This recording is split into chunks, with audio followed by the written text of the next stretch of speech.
says, in a very frequently asked question, her Christian neighbor offers her food on Christmas. And this neighbor has a newly reverted son, and she's inclined to Islam.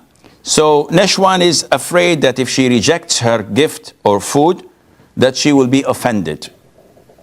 To make a long story short, it is totally permissible for a Muslim to accept a gift from a non-Muslim on their festivals. So if the Hindus give us food on the Diwali, and the food itself is halal, there's no problem in accepting it. What's prohibited is for me to give them food on their festivals, or to participate in gatherings and celebrations with them. This is totally prohibited for a Muslim.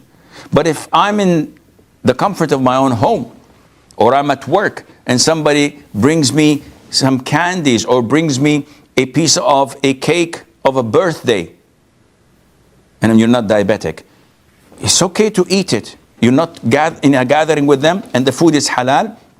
And this is what the companions used to do.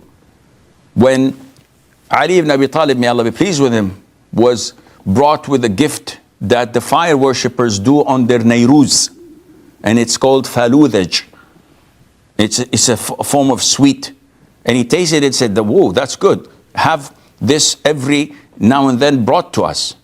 He accepted the gift, though he knew that it was a celebration of the fire worshippers. But he's not in the gatherings with them. He's not congratulating them.